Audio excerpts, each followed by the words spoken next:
So I found out, my husband and I found out that I was pregnant January of 2016 with a little boy, and we have 2 girls, so it was a really big deal, and it was a very sweet time.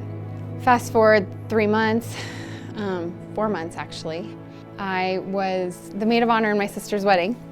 It was April 22nd, and I received a call that turned my world upside down.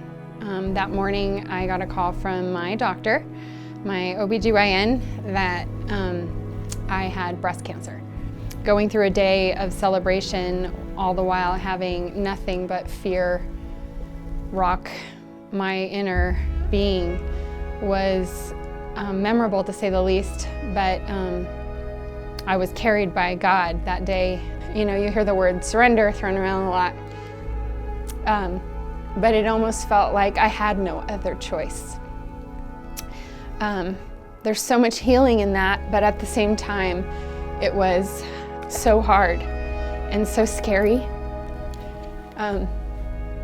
But what got me through it was God, ultimately, and me getting to a place to say, I can't, but you can.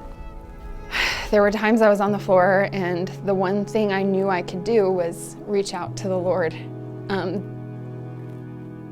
That surrender and that giving to Him what I couldn't handle was the lifeline.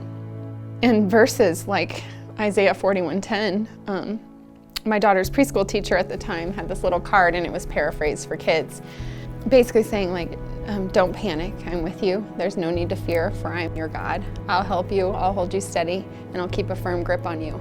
That verse has lived on and gotten me through so many difficult times, but especially was an anchor in that season.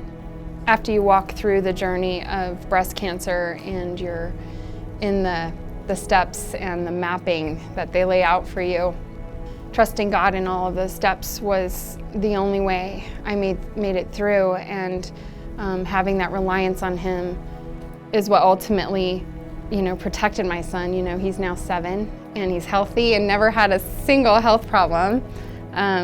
Praise the Lord for that. I'm now 8 years cancer-free. And so, God showed up in the pain, He showed up in the curing and the recovery, and at every stage and every step, got me to the top of the staircase when I couldn't have done it myself. My name is Christina, and God is big because He conquers my fears.